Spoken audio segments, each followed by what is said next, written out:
Hello, I am. I tell this young man, I tell him, when you go to a job interview, make sure that you come up 10 minutes early, not 10 minutes late, because you don't want to have people waiting. He's apparently early. I guess we're waiting on Destiny before. I don't know. I'm very far. Like I don't. You say 6 p.m. That's pretty hard and fast. It's not like a huge ask. This isn't a video. No, it's not a video game stream. Um, I mean, it's definitely it's triple confirmed at this point. If this is like a troll, I'm not gonna actually do this. I'm not gonna talk. Well, it's a bit of a dick move, I would say. Are you two gonna play Factorio? No, I don't like Factorio. I like the other one, the Satisfactory. I think Factorio is like a really tremendously ugly game, and I'm not usually one to be like, oh, a game is too ugly for me to like. I really just I don't like the aesthetic of Factorio at all. It's like these ugly brown bugs and all these ugly buildings and ugly fucking ground. Your character's fucking ugly. It's like I'm staring at like this super pixelated brown smear. Like, what the fuck am I supposed to do? How am I supposed to? Meanwhile, Satisfactory is like everything is beautiful. Like the monsters are super cool and the terrain is beautiful and the buildings are bright and you're zipping around and it just looks awesome. Bad take. Look, I just don't like brown. I think you guys know me by this point to know how much I don't like brown.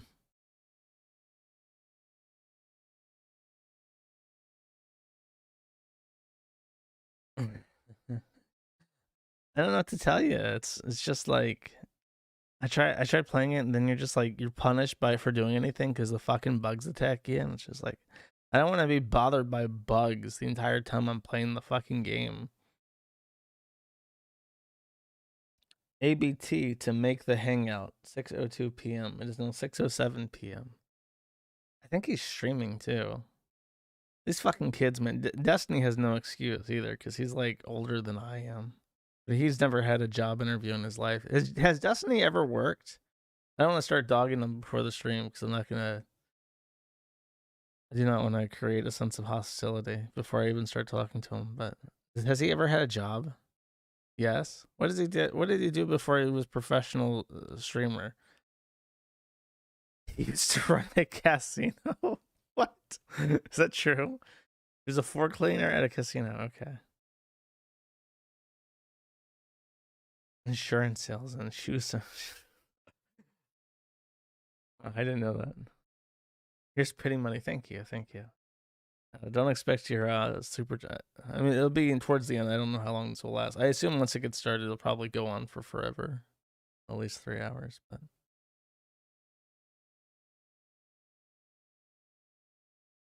I shouldn't have even started. I should have just let you people wait. I feel like I'm wasting everybody. I could be like eating something right now. And wait, there we go. They got rid of. He doesn't. It's meat. It's meet.google.com. Jesus fucking Christ. You can't even find Google Hangouts. It's like, no, you have to come join our Discord. I'm not joining your fucking Discord.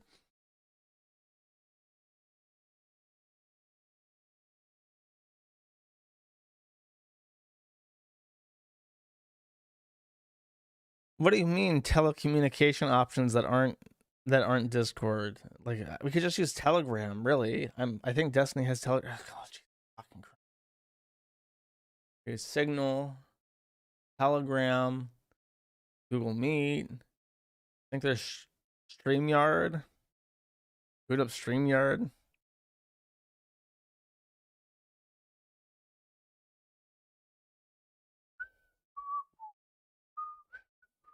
I like get some grandfather here. I need some ticking. TikTok music. Grandfather clock ticking. Go.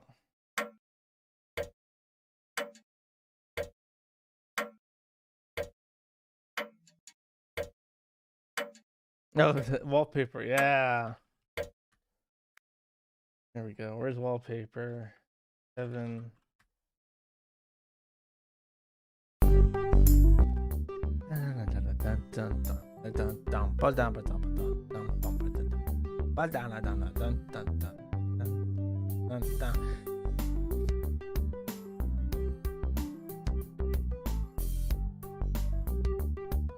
Ventrilo. No, that's a good suggestion.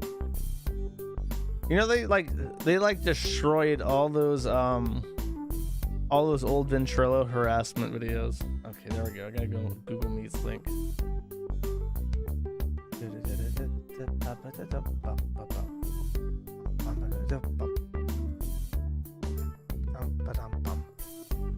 Hello, Joshua. Hi, What's I'm already up? recording, just so you know. You're what? I'm already on live, so I'm just heads Live up. is a fucking idiot. We're all live. All three of us are live. Okay, good. I'm just Sorry, giving man. a friendly heads up. And All right, Josh. Just like last time. No gamer words, K. YouTube TOS. YouTube TOS. That's a lot of gamer words. TOS. That's We're my gonna vocabulary. be. I mean, you can swear. Just avoid, N, F, T. Avoid those ones. You should be good. Yeah, I'll try my best. All right, Destiny. He's going to get his goy slop, and then we'll be back in a sec, I think. Wait, he's gonna eat live on air, like as we talk? No. Okay. I think I just watched him. He has like a bag of takeout, I think. So. Okay. Okay, good. Sorry, that would troll me tremendously. I would become irate immediately. Yeah, I know you'd be mad at that, but no, this will be epic. I apologize for the technical difficulties. I looked up Google Hangout because I forgot what it was called, so I thought it was Google Hangout, but apparently they ended Google Hangout. It's called Google Chat now, so I thought it was like over. Like, yeah, no, it's just Meet. No, I think is what they Yeah. call it. It's the same thing retarded. as Zoom, but there's like literally 10 million alternatives to Discord. I tried joining your Discord and I got hit with this wall that said like beep boop, you must submit identifying documents, passport scan. I was like, no, I'm not doing that. Dude, you told me you don't have Discord. I have a super secret Discord that I only use to talk to trans identifying programmers in certain areas that don't have any other chat rooms. Nice. What's up, Destiny? Hi, what's up? How we doing? Doing good. How are you? Doing great. Okay, this is the conversation. Null, meet your idol, Stephen Bonnell II, Destiny. Well, we already know each other. He used to toss Zerg back in the day. Yeah, those 2v2s were wild, man. So Right. we've never actually spoken. I know of him through my site and just through the ether, and he knows of me through my site. So we have like probably a vague understanding of each other, and that's about it. Cool. The real question is, why do you deny banning me? It's like 4 years ago. I never know this banned you. happened. I know I got suspended from Kiwi Farms for like a year. It happened when I started shitposting my thread. You still deny it to this day, huh? Yeah, I don't think. I mean, I could look. I looked through the logs. There was no record of the ban. Okay. Well, someone's tampering with them in the back end, I guess. Yeah, What are we doing here today? What the fuck is this? Turkey Tom. I want to reach out to your audience of tens of millions of gamers and explain to them that everything's going to shit. Specifically, the internet is going to shit. Okay. Why is it going to shit, Josh? What's your perspective on that? Why is it over? Why is it over? Why are we not back? Okay, so the Destiny's people are familiar with Drop Kiwi Farms because Keffel's made the genius decision to try and implicate him in all of my sins through one post where he said that we played StarCraft together. And the irony of this post is that it was designed to troll me, and it succeeded because he said something like, we were best friends and I would curate his thread to make him look as favorable as possible. And people actually believed this, and they gave me shit for it and say, Destiny says that you're best friends and you're going to make his thread look super nice for him. Is that true? And the real irony was that many years later, like 6 years later, this comes around in the form of Keffels using this post as conclusive evidence that Destiny is complicit in the forum, active on the forum, best friends with me, probably finances it in some way. And Destiny was in some way forced or given reason to defend the forum, ironically, even though I don't think he particularly cares for it in the form of his gigantic manifesto. that all accurate to you? Was this to me or to Turkey Tom? Either of you, I guess. To me, It's I you. mean, yeah, it sounds accurate. I will say. Oh shit! Oh, I got kicked into the Discord call. Sorry. I will say that I don't defend Kiwi Farms. Okay, I just defend the idea that if you want to take a website off the internet, it should be like breaking law or something. I don't like the idea of like public pressure campaigns to get shit shut down. If somebody's not breaking a law, it should probably be allowed to stand. That's what I would say. I That's the agree. only minor clarification I would give. Do you know the extent of the damage that Drop Kiwi Farms has done? To you, Kiwi Farms, or the internet, infrastructure, or what? just like the total sum of all things that have dropped in the wake of the what I consider to be like an organized harassment campaign, because the shit that they did was crazy. Yeah, man. I met considering how often the site was going up and down and the different providers you had to hop through and everything. I imagine it was quite extensive. Yeah, the damage done. I lost my Google Voice number. I lost my registered agent for the company in Wyoming, which I still haven't replaced. I lost my mailing address in Florida, which I used to collect mail from banks and stuff and send it to me where I actually live. I lost Cloudflare, which in turn exposed my IP addresses. And then I lost my tier 1 ISP hookups to Zio. I could not host the site through any website that or any ISP that used Voxility. And then major tier 1 ISPs like Arleon, Lumen, and by extension CenturyLink and Quest were blocking their own customers for connecting to the site. And this was not because of any wait. Can I just ask on that last one? Mm-hmm. ISPs were blocking like customers from accessing the website? If you were a customer of CenturyLink or Quest, you were blocked. No matter what possible routes existed, they would actually prohibit their own customers from accessing the Kiwi Farms or any website that I hosted on my IPs.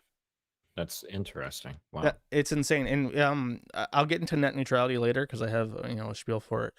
But it should concern everybody. This was like 4 different what they're called internet backbones. They're ISPs that are massive and they connect to one each other without any fees. And this is essentially the web of trust that makes up the internet. So the fact that these companies dropped at all without a court order should scare people. The fact that CenturyLink, which is also Quest, Lumen, formerly Layer 3, was blocking their own customers from accessing sites should scare people. And even in places with net neutrality like Sweden and Norway, Arleon was blocking connections for their customers and also transit through their company to the Kiwi Farms.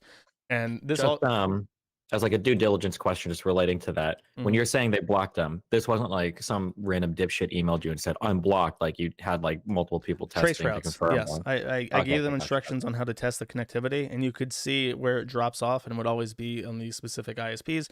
And then I had people actually within the company, which I can't verify, but I believe them based on what they were saying, that were telling me that there was like, especially in Arleon, that there was people in the U.S. that were doing this, but the people in Europe were trying to combat it. I had, and this, the thing that really frustrates me about this is that never, not once, not a single one of these companies at any point pointed to specific content and said this violates this part of our AUP. It's always just you're dropped. You wake up and bullshit. Not it's even like a threat, no contact. I received no contact at any point with Cloudflare. Not once at any point did any of them reach out to me and explain what the situation was. Just every single one of these people, with the exception of my registered agent, who quoted some weird thing about an executive order about Russia, which was not applicable at all, but said that they had a drop for that. But for the rest of them, it was silence. Things went on and off. They took us down and brought us back up, a week later without any explanation as to what the fuck was happening. And it was all the whims of, just whatever data engineer happened to be on shift that day, or who brought it up later. And it was completely, unaccountable, unappealable, completely opaque. Not even an effort to try and stipulate AUP violations. Cloudflare said that we had a threat to human life that was visible on the site. He did not tell me personally, and he did not report it to law enforcement, because I received no contact from law enforcement about any posts related to an imminent threat to human life that he said would be actionable by the police. So I know it's bullshit.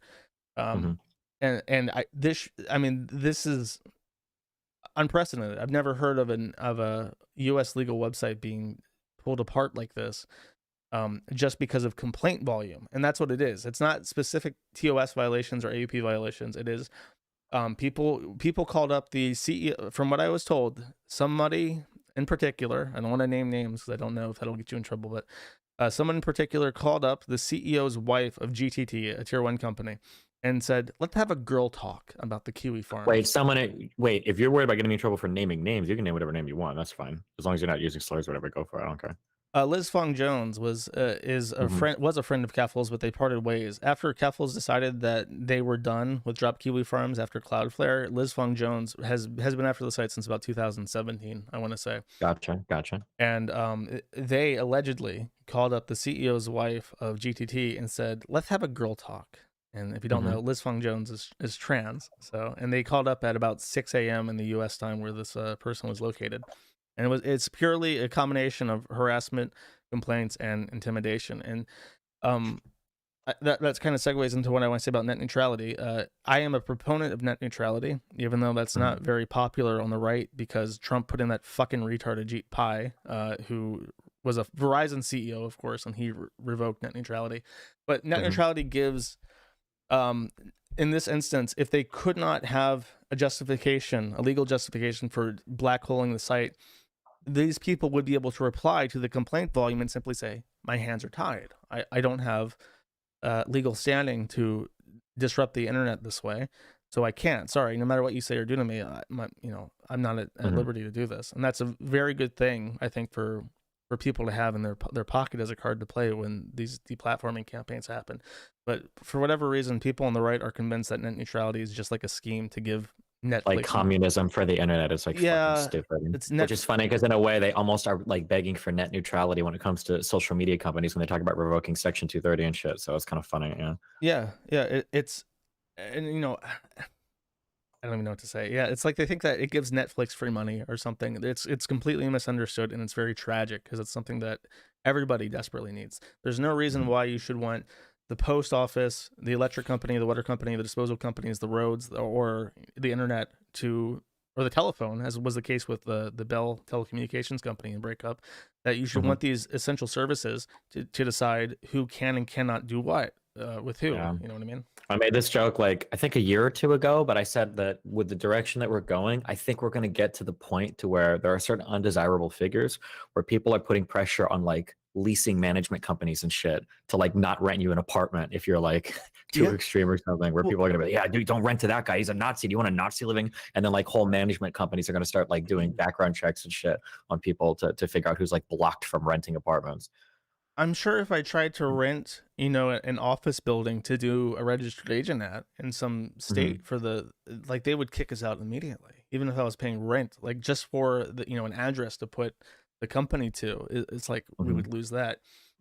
It's also really extreme too, because like when you talk about things like Cloudflare, you talk about things like registered agents, like these are literally things that exist to give to some extent, like some shield of anonymity. Like a lot of people think of Cloudflare as just DDoS protection, which it does, but Cloudflare also like masks your, you said your IP address, your a lot of information that you can get behind what would be the Cloudflare stuff. So the idea that they're dropping somebody for like what you said, complaint volume, because it's not like there's like if there was like a terrorist shooting or something that originated from a site, okay, I could kind of see that. Or if there were like violent campaigns being organized or child porn being hosted or whatever, like this starts to make more sense. But for just like complaint volume, because people just don't like people bullying people from a site, that's really scary. Yeah. And just real quick, I want to reiterate this. I mentioned this with Turkey Tom when we spoke, but Matthew Prince effectively made a statement that the Kiwi Farms was the worst website that he had seen. Something to that effect. It was really extreme. And I know for a fact that right now Cloudflare protects multiple sites related to ISIS that do funding and publications, propaganda related to ISIS, and they host websites dedicated to animal torture. Like if you want to go see an animal get a hole drilled through its head, a living monkey baby, there are websites for that are known to Cloudflare that they choose to protect.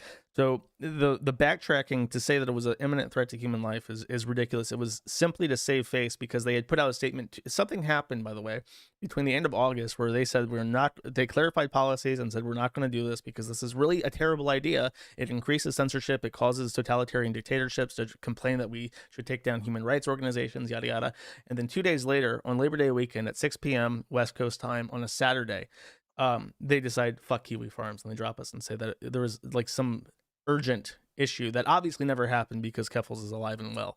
and I received no complaints from law enforcement. The Irish police I reached out Sure. to didn't know. You know, it's just Yeah, let's be a little clear because I want all of the the thing that irritates me is that when people talk about a lot of this stuff where they're we're not like 100% like what's happening with that thing. So the imminent threat referred to was on Kiwi Farms. There were 2 threats that were posted and then taken down within the course of I think 15 minutes. Yeah. And those are the things that are being referred to by Cloudflare, I believe, when they did the drop and other things. Well, they don't refer to them specifically. They just said imminent threats. The one question I had before we get into those, did you end up removing both of those, or No. were those taken down or deleted by? Okay, gotcha. To clarify, the post that was actually on the site was deleted by the user, and the delete, Yeah. you know, you can explain why you delete a post when you do, and the user chose to provide a message that was along the lines of "bad joke, sorry." So there, that was deleted by the and the user deleted it because using the, you know, as you described it, Reddit karma system, people chose to give it negative ratings. So it received a ton of negative ratings, calling the post, you know, idiotic. And he said, "Oh, Yeah. people don't like this. They don't get the joke. It's not funny to them, whatever." And he deleted it by his own choice. And then it was actioned by a moderator within, I think, 30 minutes thereafter. So this post was up for 15 minutes, and it was deleted by the user, and it was a joke. The other one was posted to poll. It wasn't even on the Kiwi Farms. It gave a shout out to the Kiwi Farms, and I think also Hitler. And it wasn't on my fucking website. So it's like, was that the one kid? it was the note in front of the apartment. It was like taking outside of Keffel's like my friend's apartment in Northern Ireland, and it just something like, it was a shout out to like a Irish unification group that had a violent past. Yeah. I know more than I care to about these people, and have that kid is fucking insane. The scary part, the implication, because I just want to be clear, because a lot of people will say, or will counter, and they'll say, well, no, there were actual like threats posted on the website, and there was that one, which is true. But the scary part is that, like, should a site that hosts a threat like that for less than 15 minutes, like, what is the action time before you're black holed from the internet, right? Could I theoretically walk into any forum in any chat room and type in, "I want to kill this person," and then go and report you immediately, and now your site is internet black holed? There's got to be like a moderation time or whatever. But like, this is what you said before, where it's like, okay, where's your user agreements? Like, what is the moderation requirement? Like, what kind of threat can stay up? Like, how, like, do you really lose all of your Cloudflare protection if a threat like that is posted within 2 minutes and it's not actioned? Yeah, that's like it's a really ridiculous standard that I guess some people tried to pretend existed for a minute, but I mean, nobody really cared at the end of the day. It was just whatever they could to get the site like taken down, right? Yeah, and it's not even like the AEP is always for any reason or no reason at all. So they can always just point to the any reason or no reason at all clause for disconnecting service, and that's protected by Section 230, which I am a strong proponent of. But there's Section 230, I think, paragraph 2C or C2B, and that paragraph is the one that says that you can disconnect something, remove something, delete something from any service as a provider and be immunized from consequences. And that is different from keeping something up, which is the first paragraph. So if basically what that means is if someone posts something on the Kiwi Farms that causes civil harm, you have to sue the poster, not me. The contrast of this is that if I delete something that somehow causes civil damages, you can't sue me for it. That person cannot sue me for it. Actually, nobody can sue me for that. I'm immunized from any damages. So if Facebook, you know, this is what protects YouTube. YouTube can ban and demonetize anyone they want. Twitch can do the same. Facebook can do the same without, for any reason or no reason at all. And because of the second paragraph of Section 230, they are completely and totally immunized from any damages. And this applies to Google results and Facebook ads and whatever. Nice. I actually had a question for like that pertains to both of you that I wrote down here prior. So Destiny, if I recall correctly, you actually wrote the first guide for streamers on DDoSing after it impacted your own streams and income, and this is probably years ago, right? Do you guys think there's anything that can be done to kind of create more standardized mitigation against it? Like, first of all, has there ever been any legal repercussion for such an attack as far as DDoSing? And secondly, what would the like funds be needed to create some kind of infrastructure so that you don't have to rely on Cloudflare or one of these companies that maybe are at the whim of someone like Keffels? On the first thing, I saw a couple people in my thread saying that like maybe you can help null because of your DDoS protection shit. When you're a consumer, DDoS protection for you is keeping your IP address hidden. It's fundamentally different when you're hosting a website because you want people to have your IP address or like your DNS. Like people have to connect to your website.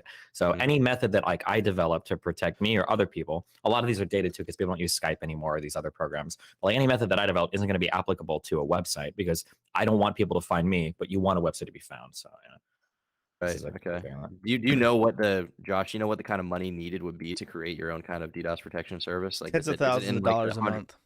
At least, yeah.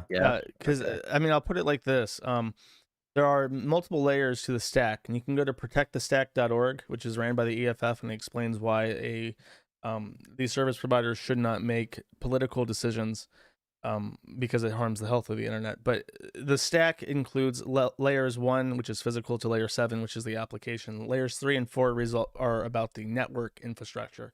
So what can happen is they can either just send sophisticated packets that cause the application itself to lock up, or they can send so much traffic that it simply floods the pipes, the bandwidth tubes of the internet, and prevents any legitimate traffic from reaching you.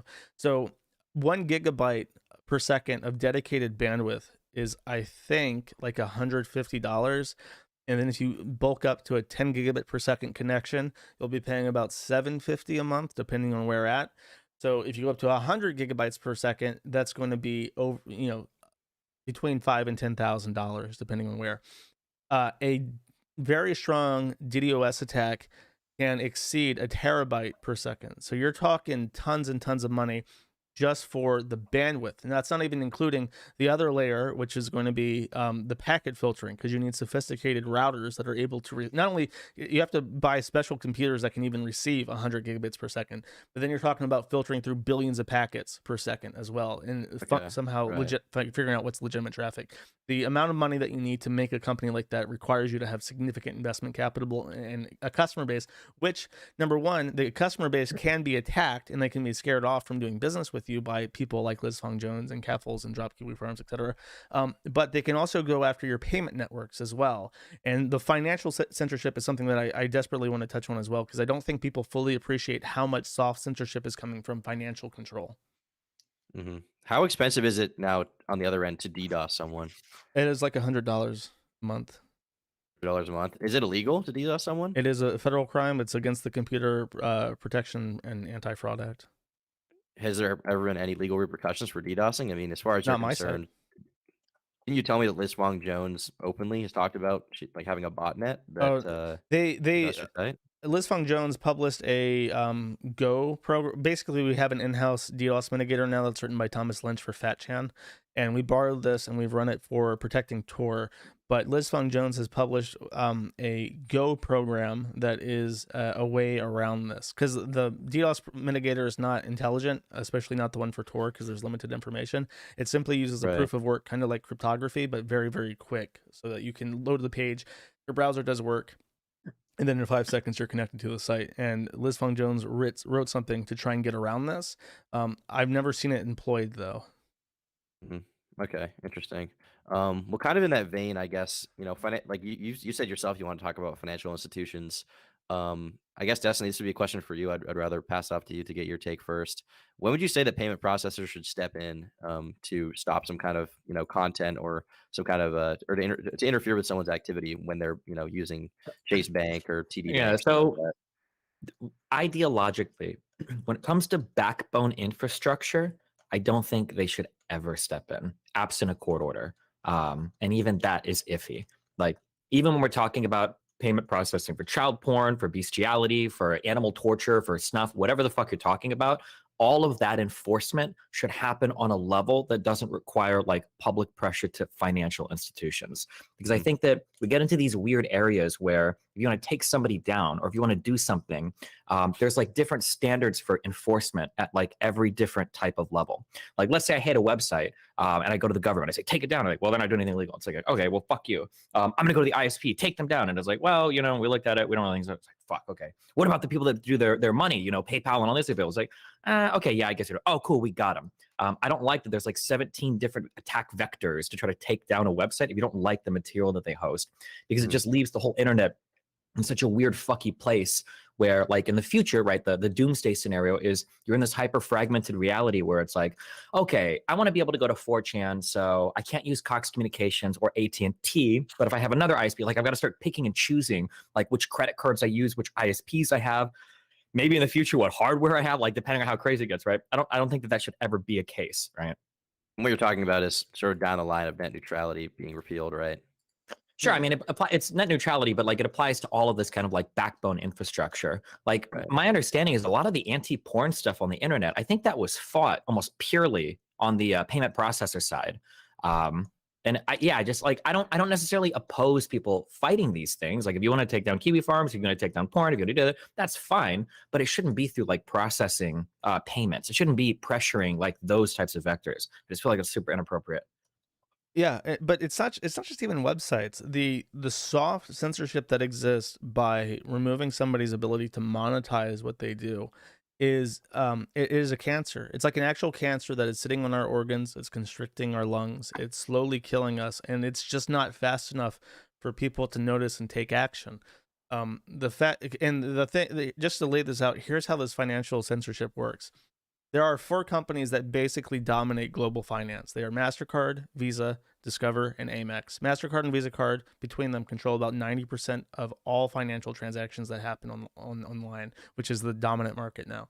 Amex and Discover control another, 5% each. So if you are a payment processor like Stripe, you have to stay good with all of these companies. If you lose any of them, you're out of business. People will move to a different payment processor that accepts all the networks. So any rule that any of them pass apply to everybody who uses everything. So if Discover says something, then Stripe implements it for all their customers, not just for the ones that choose to process Discover payments. So, and these rules are trade secret, and this is the real kicker. They don't outline, this is specifically what you can and cannot do, what you can and cannot allow, who you can and cannot allow on your platforms. It is a pure secret that they kind of tip their hat at and say, like, this is what we're looking for with high risk stuff. But it's at their discretion. It's at the discretion of every single one of these companies that you stay online. You have to stay good with Stripe. You have to stay good with MasterCard, Visa Card, Discover, and Amex. Otherwise, you're gone and you don't make money.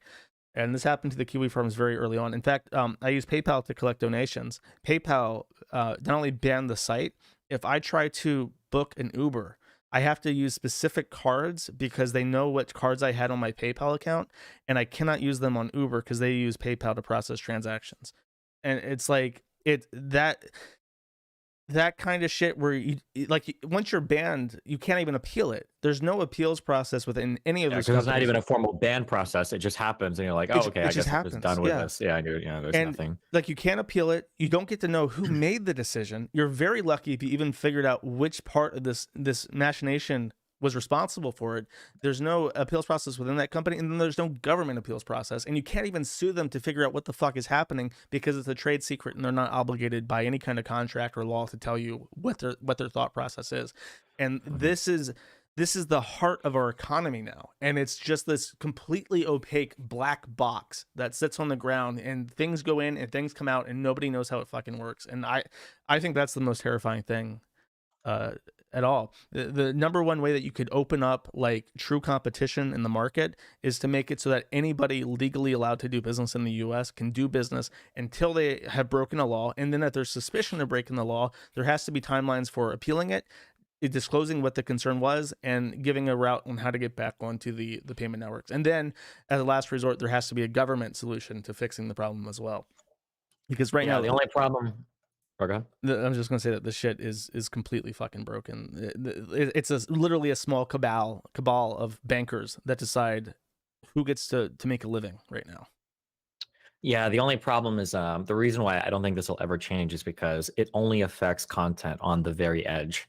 Like I'll look at like my Twitter ban or my Twitch ban and I'll be like, fuck, like this is unfair. Like we need to change the system, blah, blah, blah. But like, if I truly really look at things, like how many people get banned from Twitter? It's probably less than like a 0.1% of the user base. How many people get banned from Twitch? It's probably less than 0.1% of the user base. How many people are getting like payment processor, black hole, or ISP? It's probably, actually, there's probably only a handful of sites on the internet it's ever happened to. I don't know if anybody's actually taken a site offline as hard as Kiwi Farms before that wasn't explicitly by court order, like child porn or something. And when things exist so much at the fringe, it's so easy for everyone else to just look at it and be like, well, this is probably never going to happen to me, so I don't give a fuck. And most of them are probably right. So it's hard to get anybody to care. And if you really think about it, when someone is like removed from a platform, how many people notice? Like, how many people you have 600,000 subscribers? If you got banned from YouTube, like how long would it take, and how long would it take for like your subscribers to even notice? There would be like a hardcore audience of like 20,000 of those people to notice immediately, but Mhm. even like half of them wouldn't even know. They would just stop seeing suggestions and think, well, I guess he stopped making videos. Yeah. A lot of people think like that. So it's very scary, but it does impact a lot of people, and that's why I think it's good to get ahead of it. And for Mhm. people who know that what they say is edgier, like you, both you and Turkey Tom do a thing where and I have like websites for all the content that we put out, Mhm. and like letting people know that this is a thing. This is like an imminent. Oh, it's like a sort of Damocles, just constantly swinging overhead that could happen at any moment. And Yeah, I was gonna ask you earlier, like it's hard for me to balance out complaining about this stuff because everything that you just said, you're like confirming that like these are actually really effective attack vectors. Like you should go after my Uber, you should go after my PayPal, you should call those CEOs because people know it works. It's always hard to complain about shit that people do that's effective because it's like, well, if you guys want to really fuck with me, like here's what's happening, here's what works, so go for it. Yeah. yeah, and that was a thing that I did for a long time, because I had one guy in particular who's fucking psycho. He's like full on like swatting members of my family, putting people into porn, like and Hmm. like spreading his first. And like it's hard to talk about things and confirming that this is what's happening. This is what annoys me. This is what's causing problems. But I'm becoming more vocal about it, because it's like at this point, there was a point where I was like, I sent a couple emails out to a bunch of different companies that had I had spoken to before, and I said I'm about to give up. I'm pretty fucking done. I don't know how I can get around this. And then by like literally a saving grace is that someone replied and had some contacts, and I got our current setup, and that's pretty rigid, but it got there. So now I'm just gonna spend the time that I have left with any kind of audience screaming at the top of my lungs that the issue is that Section 230 protects deplatforming. The banks are allowed to remove people from the financial system whenever possible. Net neutrality is a must, this should concern everybody. So that's kind of why I wanted to talk. Hmm. But how do you get the average person even invested in this? I mean, talking solutions, like one way to get a decent solution out there, or at least have a conversation about it, would be to get the average person just involved. But like you said, the average person just doesn't really care. Like I'm imagining trying to explain to like literally any of my IRL Zoomer friends about this. They'd just be like, "Well, that sucks," and then they'd carry on their day because it's hard to get people invested in 1% of the population. Is there any way that you can get people to care about freedom of speech? I feel like even a few years ago, freedom of speech was a bigger deal online and even, in real life, around the Trump presidency. But since then, people have just stopped caring as much. And it seems to be getting worse and worse, with every passing year. People just don't give a shit. I, I think the biggest deal is people don't. This is kind of a hard one, and I just might be cynical here. People don't really care about the principle of anything. People don't really care about the principle of freedom of speech. What they care about is when stuff that they like is getting taken down. So when you look at defending places well, when you look at defending the principle of freedom of speech, if your case studies are places like Kiwi Farms, you're kind of like beyond any normal person at that point. Like, guys, like there's websites that are being taken off the internet like for bad reasons. Like, really, what kind of sites? Okay, well, there's a site called Kiwi Farms. Like, what do they do there?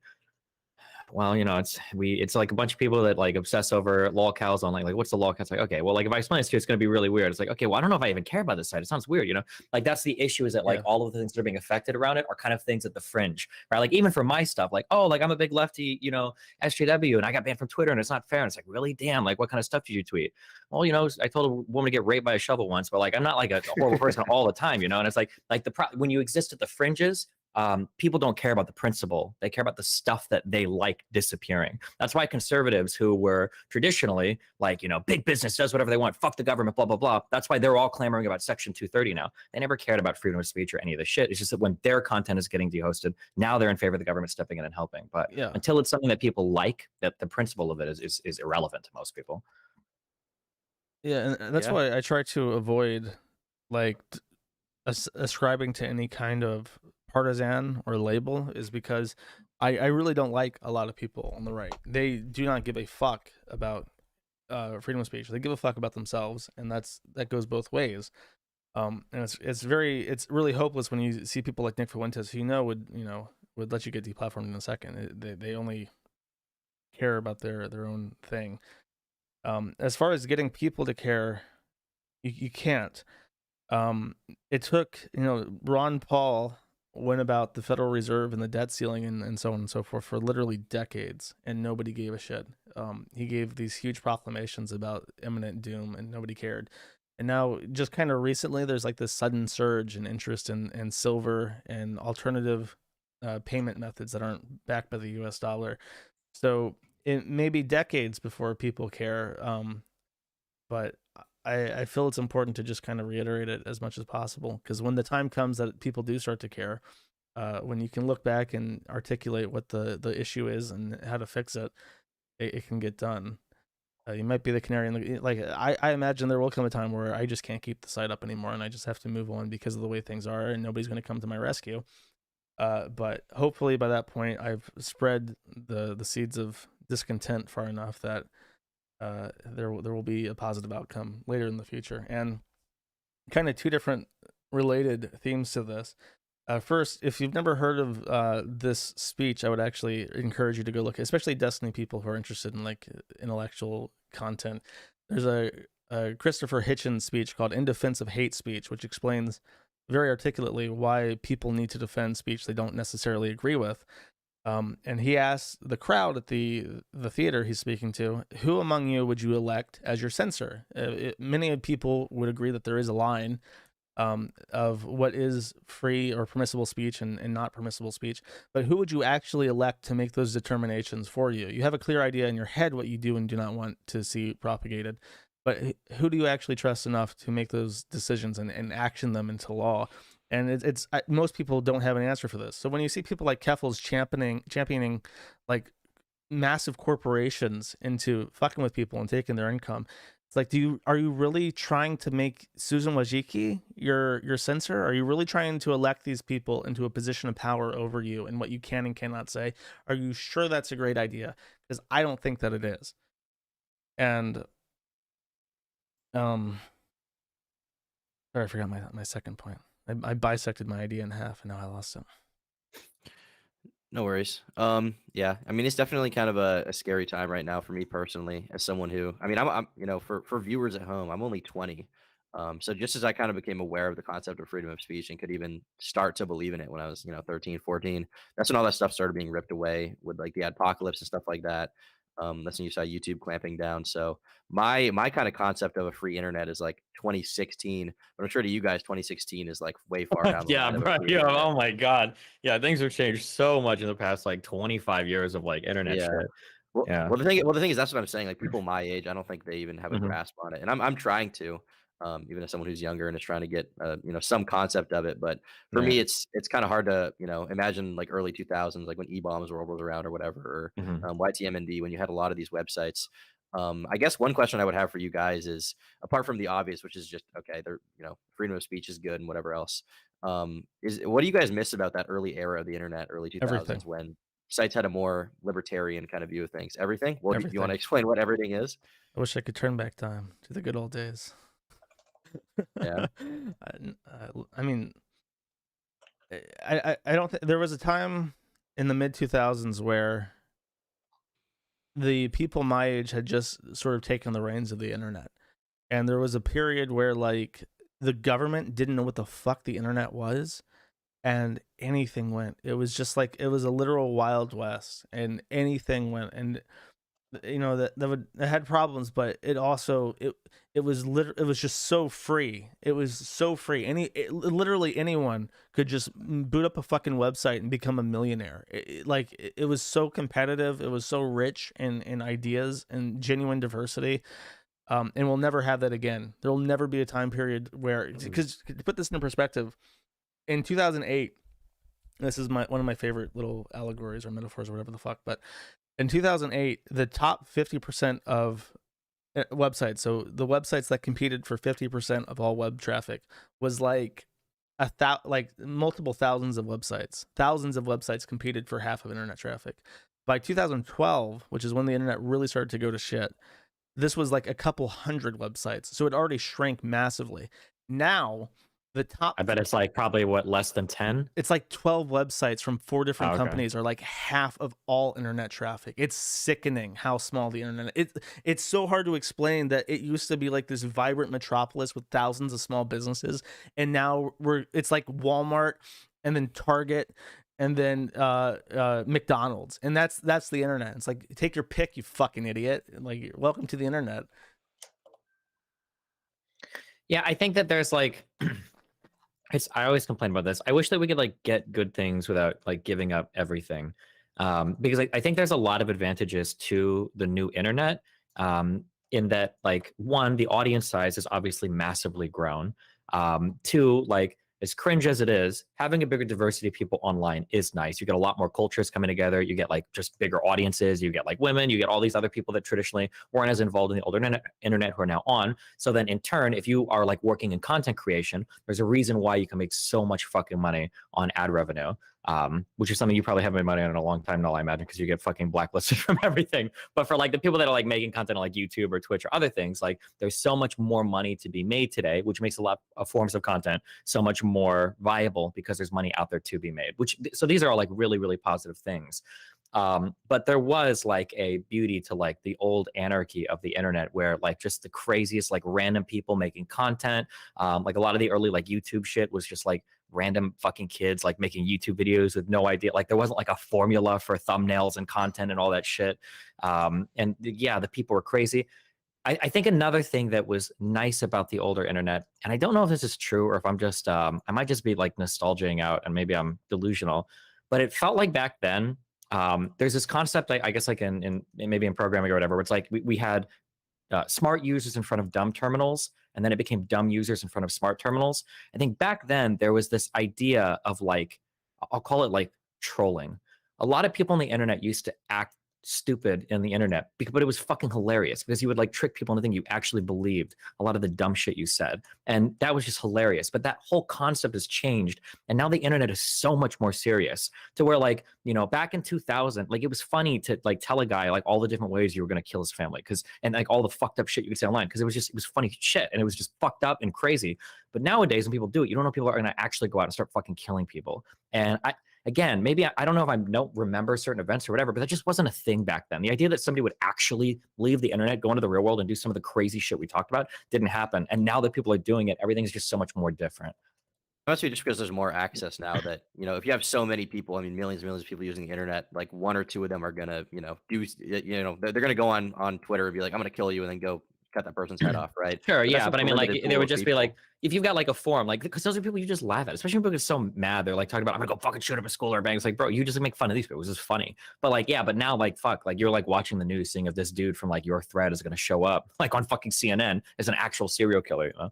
So yeah, I don't know. It sucks. Yeah, what do you think about that, Noel? Well, yeah, I mean, there are more serious. The main thing is that the internet is such a powerhouse for everything that it was basically destined to be conquered and controlled. The internet is 40 years old. It was supposedly started. It was officially born in January 1st, 1983. So it has just turned 40 years old, and it's really starting to show its age. They realized at some certain point, probably right before the Trump election, like how important it is to have mass media control via the internet, and that's really the impetus now. Like deciding who can see what they're going to put in front of you, what they're not going to show you. Like these are the levers of control now, for the powerful, and it is, yeah. I mean, it's a shame that it's no longer just a toy. It's no longer just like an enrichment to the human life. It's a significant portion of the entire human experience at this point, and that was not the case when I was your age. When I was your age, the internet was a much smaller piece of a bigger picture. Mm-hmm. Right. Like back then, even like 5 years ago, we'd be like, this is a Twitter problem. Like, who cares? But now it's like, this is a Twitter problem. The entire world cares. Congress cares. The president cares. Everybody cares, because these are like, yeah, like nobody was winning or losing elections before like fucking Barack Obama. And even Barack Obama, the first guy to like really start to utilize it and stuff, wasn't even doing it that much. But now like there are whole campaigns and like political movements that are born and die like that are born from the internet and then like come to the real world. Like all the QAnon stuff, a lot of the BLM stuff, like a lot of this stuff is born and bred online, and that's where it develops. So the stakes are so much higher, and yeah, the real world impact is so much realer.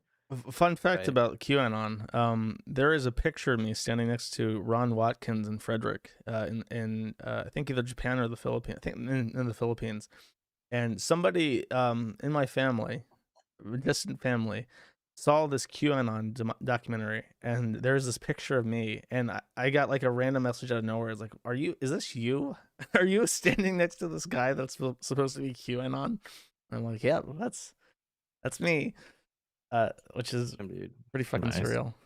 You got owned. You got fucking owned. Was it in like a big documentary?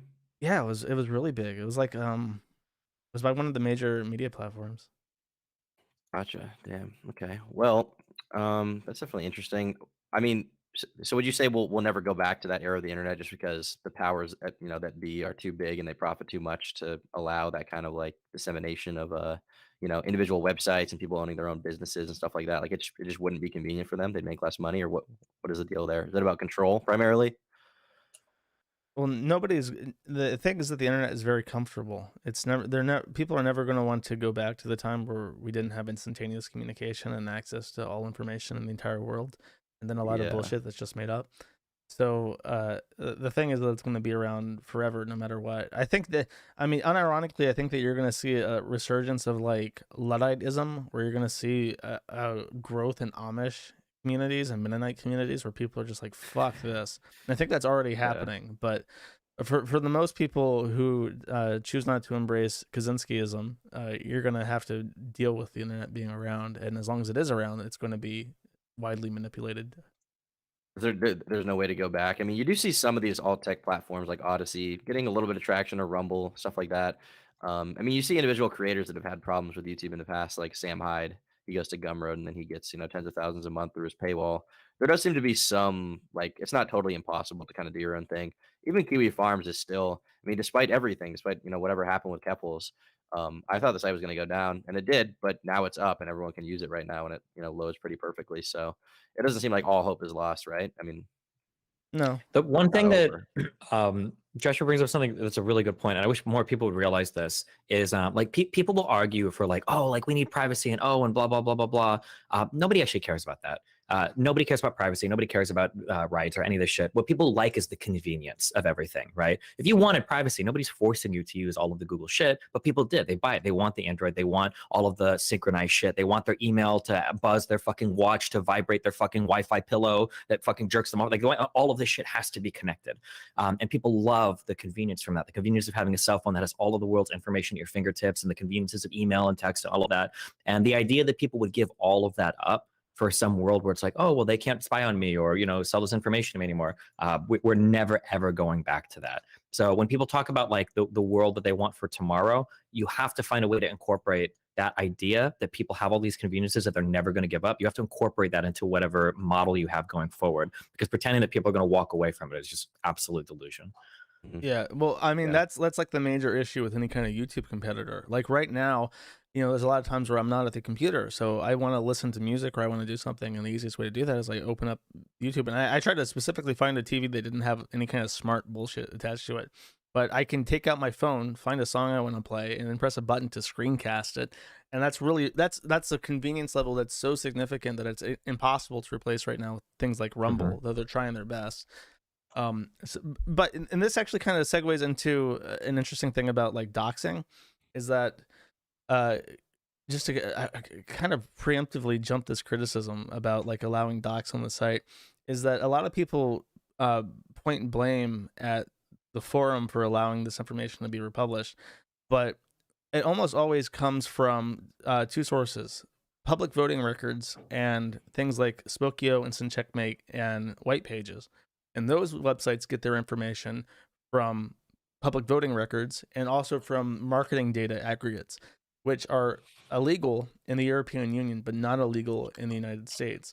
And I find it frustrating that people are very vocally against doxing, but they don't realize that this is information that's already public out there, that is a product that is sold. And I feel like more people should be concerned about that and trying to stop the commoditization of like personal data,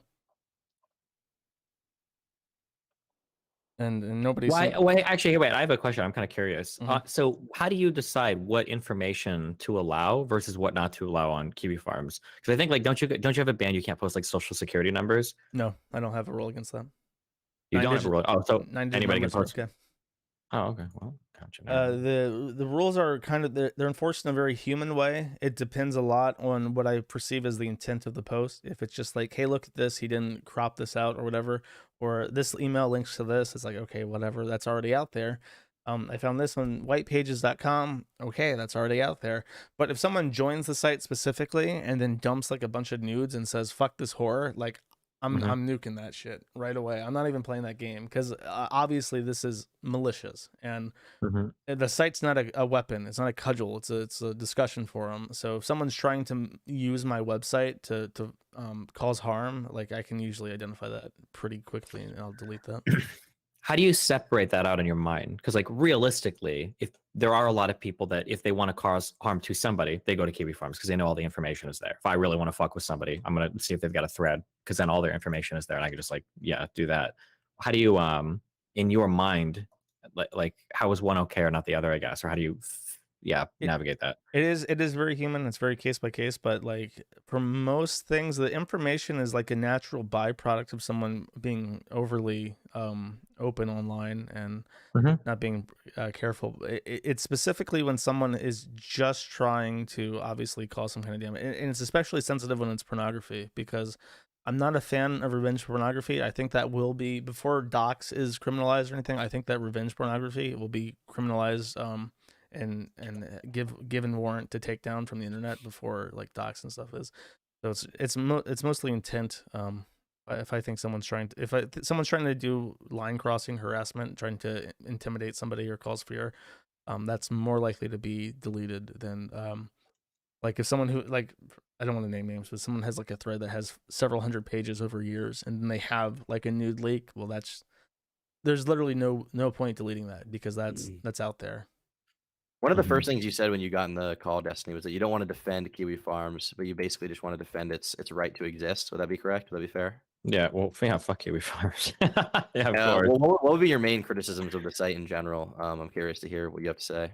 Well, I mean, I think that like the idea of like obsessing over other people's lives and then like incessantly digging up and posting personal details and writing these huge compendiums, like compiling all the personal information of somebody, like just for other people to sit jerk off over is like incredibly mentally unhealthy. But I mean, I guess, in my eyes, that's the one thing that I would defend from the site, because in my eyes, it's like there's a whole, I mean, maybe I'm showing my hand a little bit here, but there's a whole industry that I obviously make money off of, which is documenting online people and like their stupid shenanigans.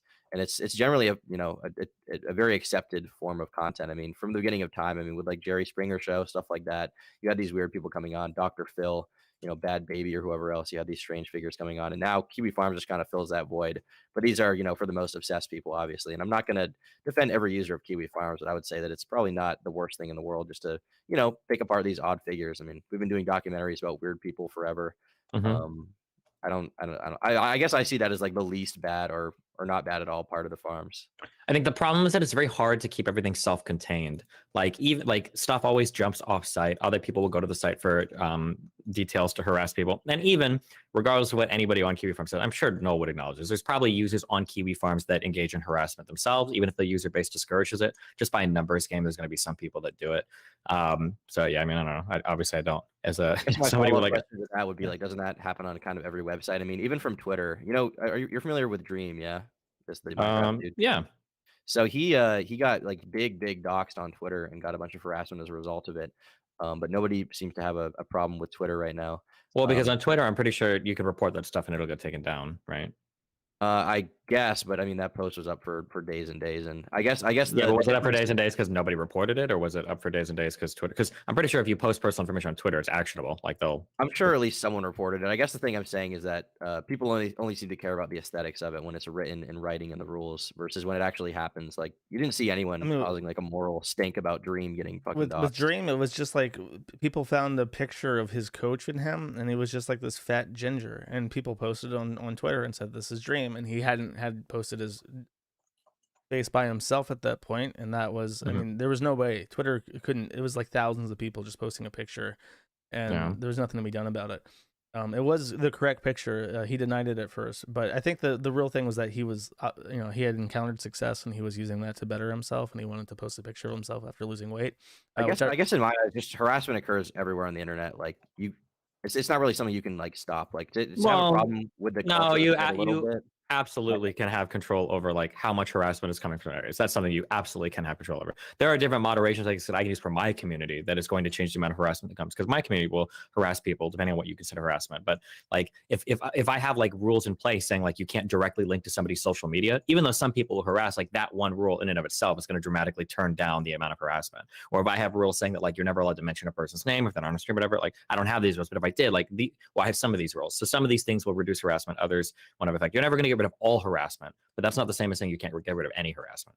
The one thing that we do that is like a counter harassment measure is that if you decide to like contact like either the person themselves, their family, their work, or law enforcement about them, if you do anything like that that crosses the barrier, if you post about it, it will be deleted. You will be warned or banned for it. And since that, I consider that's a strong deterrent, because it deprives that person of any attention that they would receive for that behavior. And the issue then comes in when there are communities like ours. I'm not going to name names, but anyone listening to this on my side knows what I'm talking about. There's like a community that's sort of like ours, but for a specific demographic of people from like one radio show. And they are fucking insane. They're like 40 plus years old on average. I am pretty sure that they do swatting and stuff. And then they try to blame it on us, and they're extremely difficult to deal with. And it's like I can't even ban them from my site, because then they just have an auxiliary site and they make new accounts and stuff, and the stuff gets cross posted anyways, and it's a nightmare to deal with. And I really do not appreciate it right now. The thread's locked. I'm deciding what to do about it. But yeah, I guess my major question for you, Destiny, was like, obviously with your community, you have a policy to mitigate harassment because that's your personal prerogative. But with a site like Twitter or Kiwi Farms or any site where you can post user generated content, you're gonna have some level of harassment. Is it anyone's responsibility, do you think, to necessarily stop that? Do you think it's like a moral obligation they have, or do you think that Noel's position, which is basically he'll stop some stuff on the site, but for the most part, unless someone's directly posting like, okay, I'm gonna fucking get this guy swatted right now, he's not gonna intervene. Do you see an issue with that policy of like only taking down content that's illegal? That's a hard one. I don't like harassment, so I don't support it on my sites, and I'll do what I can to stop it. Do I think somebody has a moral obligation to never host harassment? I don't know if I would ever go as far as to say that. I don't know if I feel that way about that. Okay. I don't like it on my stuff. It's kind of like gambling. Like I don't really support gambling. I don't really like gambling, so I'm not going to do like gambling sponsors or whatever. But I'm going to say, like, is it immoral to ever support gambling? I don't know if I'd go as far as to say that. It's just something I don't like on my site. The only thing I reject, the only thing I'll fight back on is that statement you made where it's like, oh, well, people are going to get harassed anyway. There's nothing you can do. Like you can absolutely mitigate it if you want to. But I don't know if I would say that like you have to, that it's immoral to host harassment of people on the internet. Right. Well, this will be kind of a strange question to ask you, but I'll ask it for content's sake. So, if you were in the position of running a website similar to Kiwi Farms, how would you try to counteract things like swatting, harassment? How would you try to mitigate stuff like that, that you see as like big problems, while still encouraging the culture of documentation and things like that? Would it be a total removal of doxes? Would that be it? Um, I it's gonna get like it would require an artistic level of moderation. But I guess like Right. for me, like when it comes to personal information, I would say that like the only information that's allowed to be posted has to be like directly relevant to like whatever they're a lolcow for. So if you want to make fun of like DSP owning like a particular condo or whatever, and like it's funny that he has it like in a really high priced area and blah blah blah, then like maybe that's like relevant, sure. But if it's just like, but there are a lot of posts sometimes they'll go up, and I've seen this happen on threads that got spun off on mine, where somebody's just like, oh, I found this guy's full information.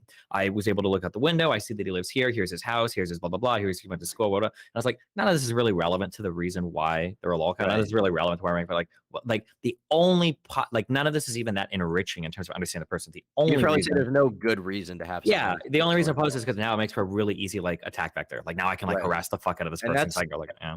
And that would be my one contention with Kiwi Farms that I've voiced to Noel. No, what would you say to that criticism? That like what good reason is there to have someone's SSN there at all? Um, I mean, it's sort of a testament to people being able to find it. It's hard to say, and the fact is, I don't try to justify it. I do. I if there is no, I don't want to put myself into the position of being able to decide for people what they can and cannot say. I do prohibit people from contacting people to the best of my ability, and that's effectively all I can do. Um, I Yeah, am because curious what it your would require an insane level of moderation, right? Like, it would just be so much like, yeah. there's no way you can police every post on the site. There is no, when I write my rules, there is a an approach that I take where the rules have to be binary. You take the rule, you hold it up to a post, and you should be able to determine very accurately if that post violates any of those rules. I would not even know how to begin wording a rule about doxing, and like what Destiny said, it has to be specifically related to what they're known for. It's like, how do you enforce that equitably? I don't think that there is a way to do that. Right. So your position would be just don't enforce it. If it's illegal, take it down, and if not, Because then it's not your responsibility. I yeah, and I would actually, I would be more open to it. But like I said, nobody has ever cited docs as a reason why the site can't stay up. I have literally never once been told by any service provider that that is the reason why they cannot host the Kiwi farms. Well, docs is probably the reason, though, right? No, Like, it's I not the don't believe so reason. at all. I believe that is in I'm 100% the complaint volume. Yes, but it's because of the docs. That's the issue, I think. No, Like, if Kiwi Farms was a site where people just like shit on people and harass people and whatever, then like it would just be another site where people shit on people and harass people, whatever. no, But it I think doesn't exist. the fact that personal information gets posted there is why it draws so much ire from other people. That's why, like, if you talk to like any normies, I say normies, but like internet normal people, and they talk about like being afraid of like a Kiwi Farms thread showing up on them, it's always because they're really scared of all of their docs being collected in one place, and then people like using that to direct harassment. It's I think not that's the always something docs. people are scared of. It is the fuck ups. They, like, people like Keffels in particular, do not want their, their findom fart porn to be next to their information about the HRT directory, to be next to the information about their career as a trans Twitch streamer icon for teenagers. That's the issue. It's almost never the docs. The docs is what they point at and say, like, look, they posted my address. This is trying to make me fear for my life. That's what they say. The real reason is never that. The real reason is that they are they do not want that information to be on the internet. I mean, but all that other information can be archived on like Reddit threads and shit, No, and you can't report it and take it. it What do you does. mean? No, It yeah, of gets course it can be. it gets taken down all the time. Okay, I don't think so. No, you can write a bunch of fucked up shit about people on Reddit and stuff they do, and those threads will stab. And there's like fuck all Reddit admins, unless there's like actual like docs of personal information. They'll just tell you to eat dirt, kick rocks. I mean, Like, I don't think I've seen Google Docs get taken down. I've seen Reddit threads get taken down without any of this information. It really depends on what kind of pull this person has, but I really strongly disagree that it would just go on some other website. The reason why the Kiwi Farms is up, and the reason why it has the audience size that it does, is specifically because you cannot just do what we do anywhere else.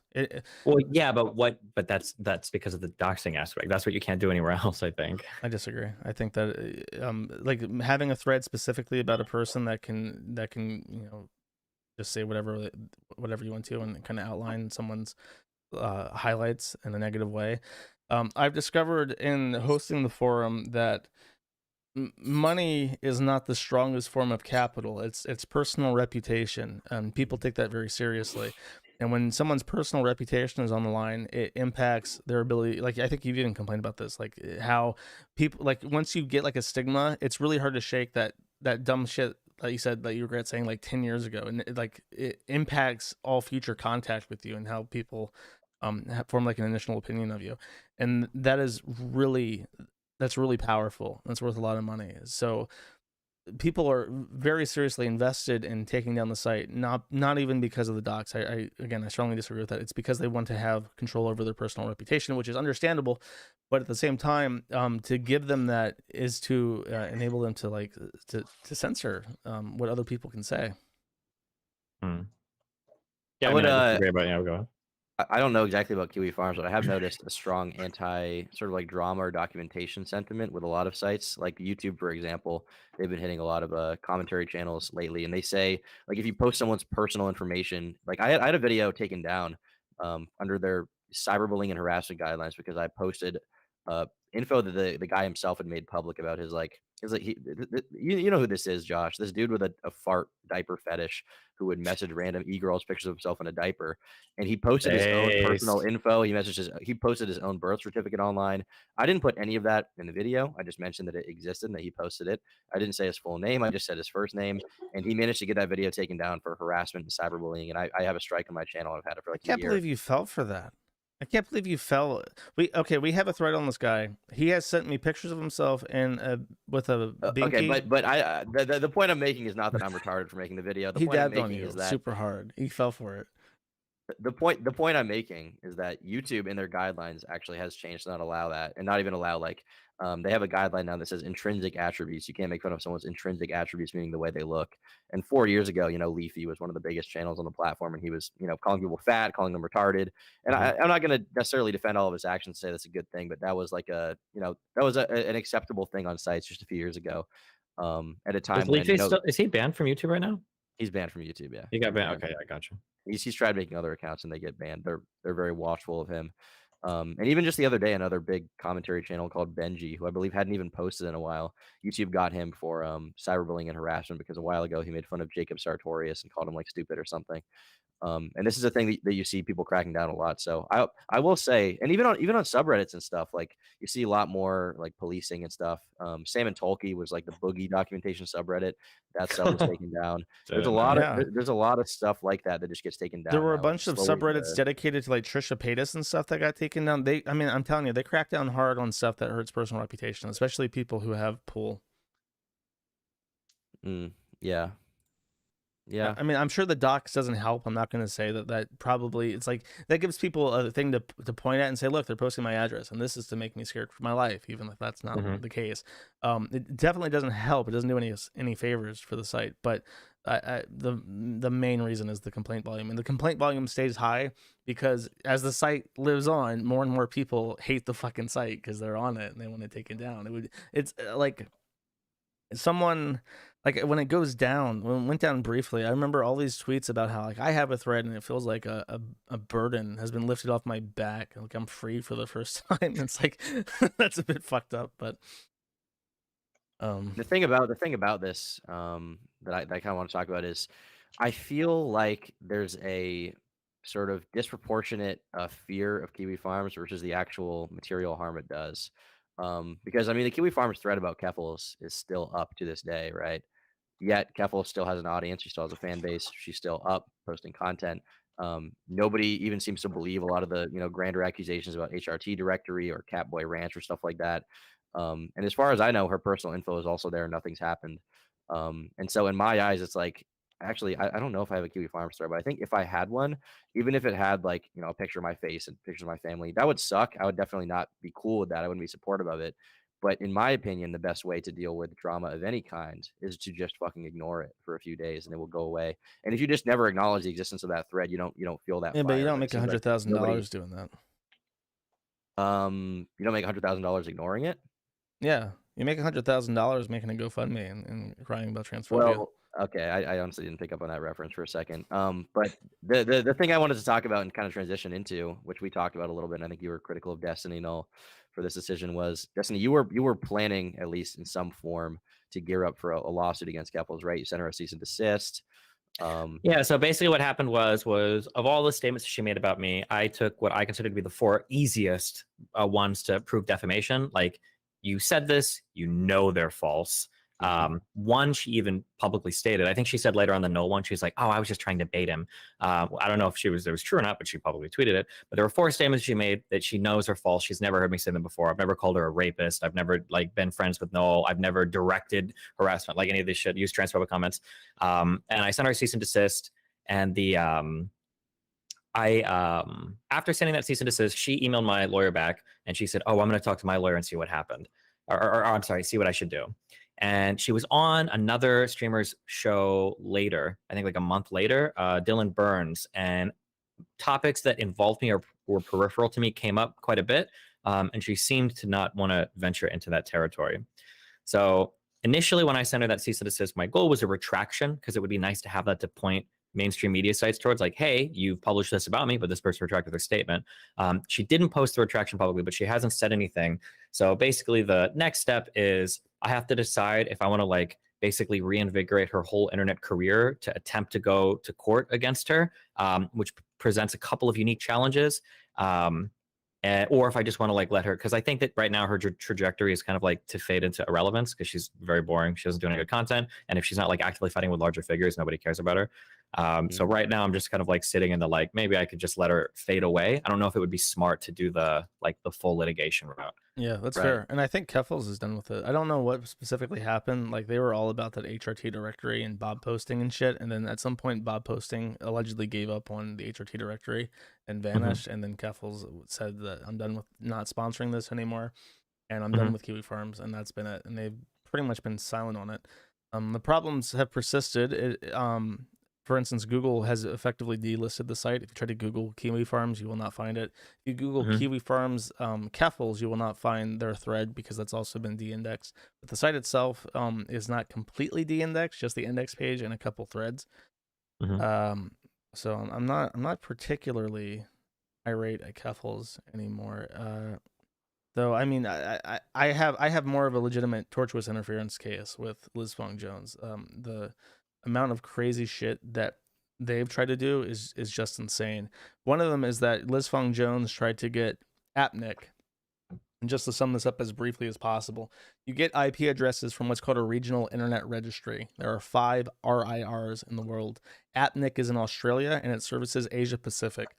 If AppNick were to make the decision to revoke an IP address allocation, which is where I have my IPs from, that would mean that China, the service provider for China, now has a set precedence that they will revoke IP addresses, and that is just devastating that they would do that. So if Liz Fong Jones had really gotten their way, the internet would be properly fucking torn apart. You would start seeing what I predict will be a fracturing of the internet into small, what I call lowercase I internets, which is like Russia will probably, the DPRK and China basically have their own lowercase I internet as it is, but you'll probably start seeing the EU internet, the American internet, the Russian internet, maybe like an Afrinic or Afrinet and South American network, probably South Kind of American. like what I joked about earlier, where I was like, you're gonna have to choose, like, if you want to browse certain websites, there's only certain ISPs you can have because everything's gonna be so fragmented based on Yeah, it would completely, like, and I think a lot of the reason why things have been so peaceful in the last couple decades is that, you had all these people coming online, and you're talking to a whole world of people, and you're listening to their music, and you're playing games with them and stuff, and you're having conversations with them, and we're gonna revert back to this extreme, like, territorial, like, bordered world of not being able to talk to people anymore, and it's going to be real fucking sad when it happens, and it probably will happen because, especially for things like copyright, if there's ever going to be something that breaks apart the internet into smaller little fiefdoms occupied by like a government, it's going to be copyright shit because of piracy and how easily it is to propagate movies and stuff from countries like Ukraine that don't have copyright laws. And that'll Josh, you said you think what Liz Wong did constitutes tortious interference. Have you considered legal action in any way? Would that be worth it? It's $75,000 to take something to trial, and it's I like the amount of money that I've had to spend to actually deal with this is really, really pushing my $0 budget to its. Do you think that if you did it, there would be sort of a risk that you don't win, or do you think that you'd absolutely have a good case? I think I would have a pretty strong case. I would have to talk to a you can lawyer. have a strong case, but the problem is there's always a risk you don't win, and that's the issue, Yeah. right? Like that's one of the things I'm worried about for Keffels too. Like I think I'm very clearly in the right. I think my evidence is pretty clear. But like when you're dealing with certain issues with certain people, depending on what pops up in the media, depending on like who's presiding on your case, if it's like a jury trial, depending who's like, if you lose, it's almost worse than not testing it. So you'd rather like go through other means unless you literally truly have the biggest slam dunk in the world, which is very, very hard in complicated cases, Like there were a ton of people who were convinced that Vic Mignogna would win his torturous interference case in Texas, and that literally did not even pass the shit test. That didn't go through the anti-slap, which is the first bar of entry for any kind of defamation or related case. So I mean, after saying that, I'm not hopeful for any kind of TI case at all. But it would have been it would be really nice, a huge win if something like that was proven in court. Like if you go after people's infrastructure, you go after their money, you go after their business, their hosting, that is that's a civil tort. Right, but it just seems that no one's willing to go through with that because I mean, like you guys said, I mean, it would be even if you win, I mean, for years you're going to be fighting in court. It's going to be spending tens of thousands of dollars, potentially a month for lawyers and legal fees. It just would be a complete pain in the ass. And let's say even if you do win, it's a huge reward. Obviously, I mean, not just for you, but for the greater internet. Like with Ethan Klein, right? He won his lawsuit against the guy Matt Haas, and that was obviously a good precedent for That fair was use. great. Yeah, his shit ends up in law textbooks now about fair use. But as far as people who are willing to go through with that, or with Ethan, he had the backing of his audience who gave him like $250,000 to help. It's really hard to get that. I mean, Destiny, your audience is pretty big, but I don't think it's quite as big as Ethan's was even back in the day. You'd probably be going through your own funds. If not, you might get like 30, 40, 50 grand raised, but it would be difficult to justify spending that much time. And even at that, it's like it feels like a weight on your life. It's halting all your other progress. So it would just be difficult. Yeah, So of course. Yeah. yeah. I guess I don't really blame you for dropping that lawsuit as much as I would have loved to see it happen. Like if I won the lottery today, I would probably carpet bomb people with lawsuits just because, just tie them up, Yeah. just to be as vindictive as possible. Yeah, fair enough. Cool. Well, is there anything else you guys want to talk about? I mean, that's the end of my questions in particular, but you guys are obviously good friends. You played StarCraft back in the day, so I actually I wrote this down. This is on a piece of paper. I literally took notes. These are my grading scale for my expectations for this conversation. I would give myself an F for getting angry for any reason. I would give myself a D if I made a serious like blunder in my conversation. Give myself a C if I managed to escape unmolested. A B for exposing audience to new ideas, and A, getting Destiny to fund the Kiwi farms. Destiny, what would it take for you To fund Kiwi farms? Fuck you. You guys it- are all set up now. You're good. What? I mean, I still have shit I need to do. I'm not completely back. Like I said, I got legal services to find and replace. You should just implement things like one thing, a really common thing that a lot of private torrent sites do is your account gets deleted for inactivity if you don't use it for 30 days, unless you do like a one-time crypto donation or some shit. You should do shit like that. Easy way to raise money. Now, Destiny, whatever reservations you have about funding the Kiwi farms, Yeah. what number would you need for it to be? What could there be a return on investment, Josh? Could he get his money back and then some? Oh God. I mean, are you looking for investments or are you looking for fucking donations? Both. I mean, like what I'm considering right now is like some kind of open. I would like to create open source. For instance, Zen4.0 has banned us, so we can't renew our license with them anymore, which means the software is just going to be continually getting out of date as time goes on. And I have Is this your DDoS mitigation stuff? No, this is just the actual forum software. Zen4.0 is a premium license, so the forum itself, I cannot update the software. And that means that if I have to keep my eye open for security things and patch them manually. I actually do a lot of manual patching to Zen4.0, and it's a pain in the ass. So I would like to write an open source forum software that can compete with Zen4.0 first and foremost. I would also like to make a either open source or just launch like a small time competitor to Cloudflare that can help riskier sites with the proof of work DDoS protection that I was talking about before, because the thing with Cloudflare is that they have to like do real-time protection against tons of new threats that come out all the time because they're so big. They're like half the internet. But with a smaller company, the interest in attacking it is much smaller, so it won't create so many problems. But I'm thinking about that. Andrew Anglin actually said that he is looking for developers because I think he's also banned and having issues getting Zen4.0 updated. I'm thinking like if he has money, he should give me fucking money to. Andrew Anglin is Daily Stormer, right? Yes. Yeah. But I think he hates me because I don't like Nick Fuentes or whatever the fuck. Oh, I see. Okay, gotcha. Yeah, you guys both seem to have some issues with Nick Fuentes. You seem to be critical of him. Maybe for different reasons. I thought Andrew Anglin likes Nick Fuentes. Am I wrong? No. You and Destiny. I mean, I thought you guys hang out in real life. Yeah, you know what? We were best friends, and then he backstabbed me. He took down one of your favorite content creators, Mr. Girl. I thought you hated Mr. Oh Girl yeah. now. Yeah, I do, but it was the principle of it. A long time ago, there were people in Cozy that were fucking spam reporting Mr. Girl's channel, like take him down. And I was like, Nick, if we're chatting, I can't have other people on your platform spam reporting him. But I didn't also know that I was stepping into this whole bag of shit where Fuentes and his whole community had already been fighting about deplatforming people because they'd fought with Ethan Ralph, and they all like spam reported his shit too. So apparently that community is a whole backstory of like how they feel about spam reporting everybody and taking people down Dude, and shit. I am pretty sure, and I don't have evidence. This is simply a feeling that I get. So don't pull out any surveys to cross correct me on this. I am pretty sure that Nick Fuentes has like a group of people who are responsible for all the swattings. Like the Marjorie Taylor Greene shit. Marjorie Taylor Greene had no presence on the forum. Capitol's Docs was not on the forum, and they got swatted, and we got blamed for it. I'm pretty, and Nick Fuentes' people hate us. So I am pretty convinced that it's Nick Fuentes' people. Yeah, it might be. I think the attitudes in their community are very much like the world has fucked us, so we're gonna burn the world. And I can't even really blame them, I guess, because if Fuentes is getting like kicked out of banks and shit, then yeah, why would you adhere to any principles about like deplatforming? But Do you have any evidence for that that belief, Josh? Is stuff you want to talk about? I clarified that statement by saying that it's intuition only.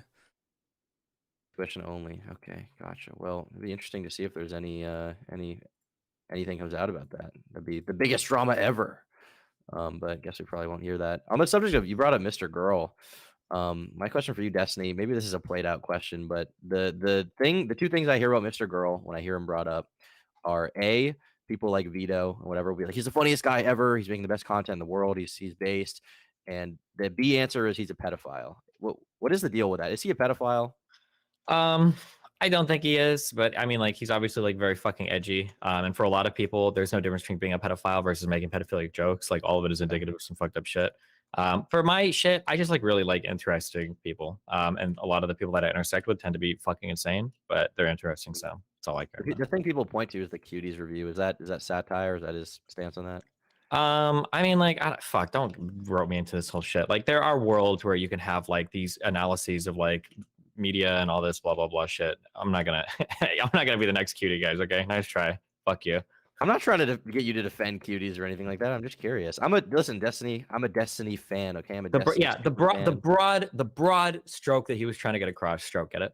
The broad message he was trying to get across was that the 9-year-old girls in the Cuties review were hot. And the whole point of the movie was to make them hot, and that's the problem, is that we're sexualizing minors, and that's what the movie's trying to get across, and it does it well. That's like his like steelman version of his argument. But obviously, there are people that would say if you ever find like 9-year-old girls hot, then you're a pedophile. So fucking like, creepy. Just the way he's like salivating over it makes my fucking skin crawl. And what I've learned, this is anecdotes. I took the whole libertarian stance on like lolicon, and I had like a rehabilitative. I believe in reformative justice, and I had like a rehabilitative opinion on pedophiles. I was like, we should be doing things to like help these people, and I can understand that people into lolicon probably can separate it in their head from like real kids, because obviously drawings and real kids are really different. What I've learned over the years dealing with the people that I do and trying to moderate image boards and host image boards is that the people who talk about being pedophiles as a joke end up becoming pedophiles or coming out or being identified as a pedophile. And the people who post lolicon also post child pornography. So my opinion from a very libertine stance on this kind of stuff has really completely 180 to like I think that these people are an active threat to other people, and they should be taken out of society as quickly as possible when identified. Right. An example of someone who used to joke about it and then started defending it and then ended up being an actual pedophile would be Amos E, right? Who you talked to, Destiny, who's now in jail, I believe. Well, no, hold on. That's different, okay? Because Amos E, he wasn't like, like lolicon is okay. He was always like, you should be able to fuck a 1-year-old child and it's okay. So he was always out as like a fucking insane dude. It's not like he was ever like mask on.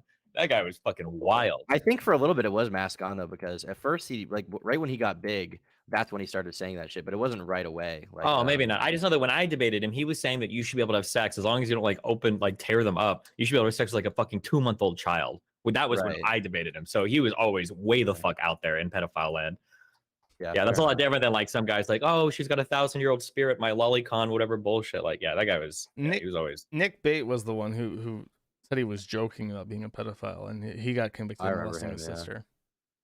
you have a take on Lolicon, Destiny? Are you pro or anti Lolicon? How do you feel about Lolicon? How do I feel about? I just don't care that much. I don't know. I don't. If people want to jerk off to fucking cartoon drawings, or whatever, fucking knock yourself out. I don't know. I don't care. Guys, Destiny, official member of the Digibro gang. Shout out Digibro gang. Shout out Rev Says the Sue. Okay, he's on your side. I'm more of a furry con guy myself, so. Furrycon. Okay. Oh my god, are you joining Team Adam? You gonna dress up as a horse? How do you Oh, feel about yeah. furries, dude? That's I not don't. good. I just don't care. Listen, everybody can go knock themselves out, do their own shit. Furries are retroactively like decent at this point. Like the internet's so shitty now that it's like whatever furries. Whatever. Yeah, I compared don't to the care. grand scheme of things, it's like I'm a furry. It's like okay, there's like Cool. way worse shit that you could be involved in. So yeah. What I'm kind of curious. How much? This is a full-time job for you, is the Kiwi Farm shit, right? Yeah, it occupies a lot of my time. I try to get like side projects out and stuff, but I'm pretty busy. What is like the and I don't, because these are all things I've heard, so I don't know if I'm not trying to trigger you, or I don't know if this is like shit that you hate or whatever. So just in random things I've heard. You started with a guy a long time ago called Cogsdev, right? When it was like when you were like the Cookie Forums, or I don't know how the fuck you pronounce it. Like why did you like rebrand? Why become? You just want like the origin story in general? Yeah, I guess. Yeah, I'm kind of Okay. curious. Yeah, the actual, because I read so many different things. I never know what the fuck is true or not. There are a lot of like journos take. I don't know what the fuck it is with the media. Journos do not give a shit about getting things. I thought for most of my life that they actually made like an effort to understand things before they write about them. They do not give a fuck about what they're putting out there. They do not care. The origin I of think Black tells you more on some like media, especially writing about alternative stuff that they don't care about, more than when they start writing about you. I like read some shit about me, and it's like, bro, are you serious? You could can find the answers with sources on Wikipedia. What the fuck are you doing? How can you possibly be so wrong? Mm-hmm. But yeah, okay. Origin story. There once was a man named Christian Weston Chandler. He decided in infinite wisdom that it would be a great idea to take Pikachu the Pokemon and Sonic the Hedgehog the Hedgehog, and make them into one, the electric hedgehog Pokemon Sonichu. He further decided that it would be a great idea to make an online webcomic called Sonichu about his creation. He also decided that this online webcomic would then be a suitable place for him to talk about his adventures in trying to find a boyfriend-free girl. And of course, because this was on the internet in the mid-2000s, it became a topic of discussion on Something Awful, and then later 4chan's V. And then they made an entire wiki dedicated to Christian Weston Chandler called the Quickie, which is CWCKI, pronounced Quickie. Gotcha. The discussion about Chris sprawled into the talk pages, and this was mostly like hypotheticals and Q&A type stuff that really didn't belong in the talk pages of a wiki, because you wouldn't have this in like a discussion page on Wikipedia. So Cogsdev, who was the admin of the Quickie, who now hates me because I think Cogs is trans, decided that we needed a containment website for these so-called spurgs, and so the Quickie Forums was born, and it was administered by a man named Champtham, who had Richard Nixon from Futurama as an avatar. This site had problems staying up because people who got banned from the site would complain to hosts and so on, and then after about 2 years, on February 3rd, 2013, they accepted my offer to make me their permanent host. And so I was the admin of the Quickie Forums a little over, just under, about 10 days to 10 years ago. I became the administrator of the site.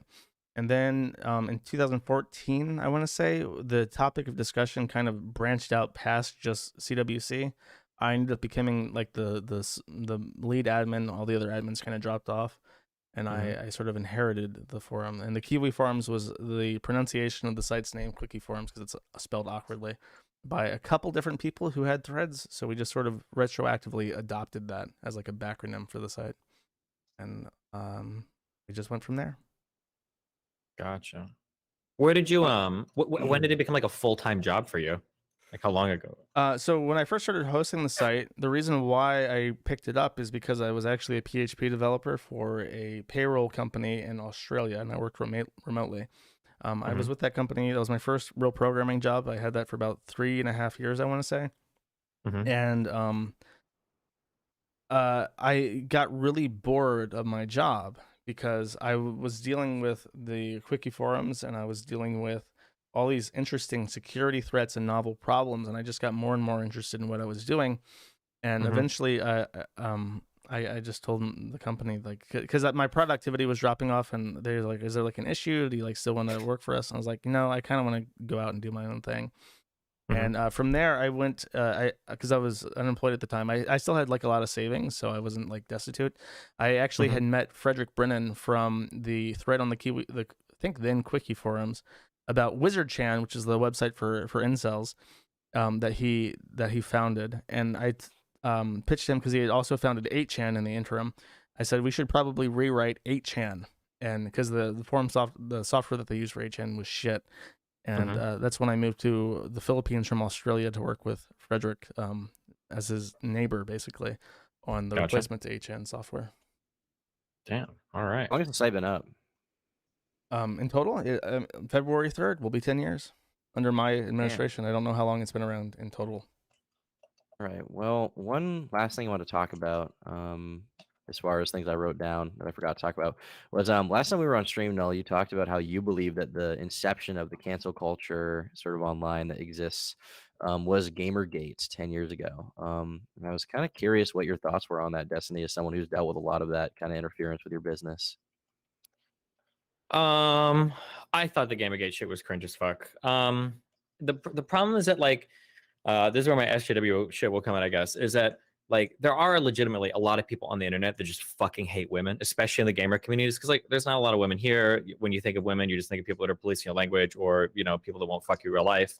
And I feel like movements like that ended up getting co-opted by so many fucking horrible, hateful people that like the whole movement just gets like kind of fucked. And I Right. feel like that kind of happened with Gamergate. Like, I think there were legitimate criticisms, I'm pretty sure, early on relating to Zoe Quinn and all that stuff in the Gamergate shit. But like, when the leaders of your movement, the faces are people like Sargon of Akkad and shit, or like all of these like pretty like right-leaning, very like anti-SJW people, like everything just gets so political so quickly that it evolved into some crazy stupid shit very fast. But Right. But even among the stupidity, you had genuine, like, derangement, I would say, from some people who would go to websites like Polygon or whatever else and try to get their sponsors cut. And that was, I think, the point that Null was making was that, I mean, you can explain it yourself as well, but that was sort of the inception of this whole, Well, like, what they okay, did contact is your that they sponsors, they get their had shit taken down. there are these companies. Okay, just real quick. I mean, this is if you're trying to make your fucking video, this is how you lay it out. There was the Zoe Quinn shit. They complained about it because Zoe Quinn, her terrible fucking indie game, was rated best indie game by 5 different publications, that had editors on the staff that were men that she was fucking. People complained about this, and so the media, that at the time, this was 2014, so people really trusted the media. Put out all these articles saying that gamers are horrible, misogynist, and racist and assholes, and gamers are dead. This upset a ton of people, and in response, those people started going to Polygon's, Kotaku's advertisers and their advertiser networks and complaining to try and get them to go bankrupt. And I think with Kotaku, they succeeded. So as far as Right. as I can remember, this was like the first time that a mob of people would complain to like providers and to beneficiaries and so on and so forth to try and financially destroy someone, basically for just saying something they didn't like. And that's Typically, cancel culture is sort of associated with the left, but that was sort of a more, moderately right wing, kind of anti SJW, Yeah, anti but I mean, leftist nowadays movement. it's Yeah. like it's both ways, and I mean, I guess it Mhm. kind of makes, like, when Disney put in mask mandates for their parks, people boycotted that. Then they keep putting out like stuff that's considered woke, so people cancel Disney Plus and yada yada. Like it goes back and forth. It's an issue with the country and basically the West as a whole being split down the middle between conservatism and this far left stuff, where like with Destiny diverges from majority consensus on like woke shit in literally one way. It's like, I think he said transgender athletes have an innate advantage competitively, and that's like, whoa, buddy, you're a horrible bigot now. You don't deserve to be able to feed yourself. I hope you go bankrupt. And so, and then of course people on the right can't accept him because he's like polyamorous and whatever the fuck. And so it's a very strange, like, hyper polarity between these two sides that's kind of ruining everything very, very rapidly. Yeah, I think, like I said earlier, the way you have to view it is nobody really has any principled position. It's just when their shit gets attacked. That's the only thing that people really care about. And if people have the ability to like use a tool, hammer against somebody else, like they'll do it, whether it's doxing, deplatforming, spam reporting, whatever the fuck else. Like nobody actually cares. They'll do whatever they can to take somebody out. Yeah.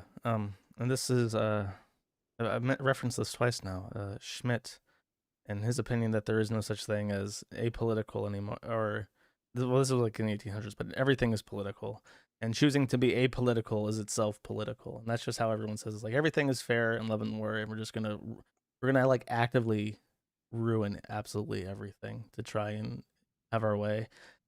So that's why it's like free speech. Free speech is just not something anyone cares about anymore in general, and it's really sad.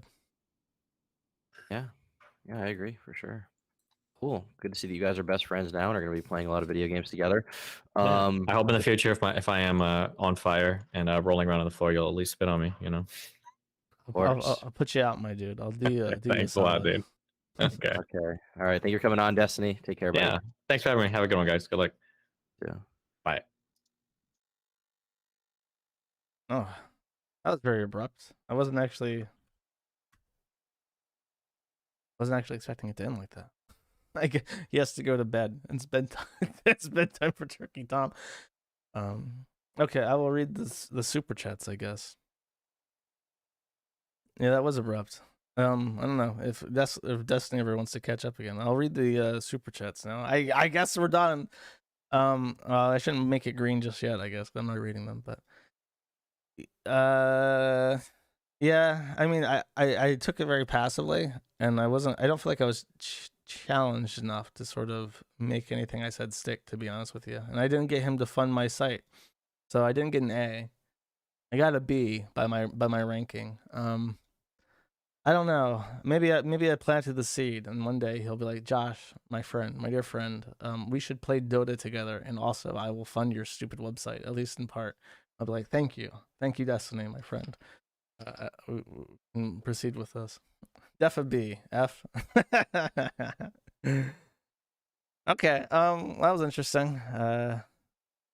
I kind of prepared for this very vaguely by talking to people who knew Destiny, and everyone said Destiny isn't super confrontational unless you give them like a reason to be.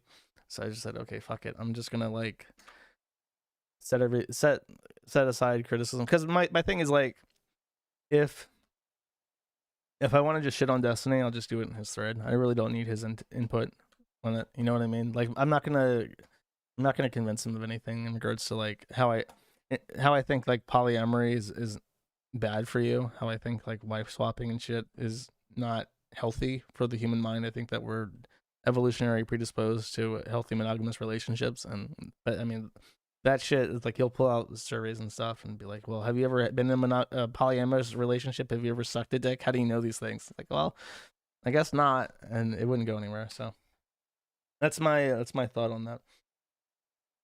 Very strange decision to abruptly end, but whatever.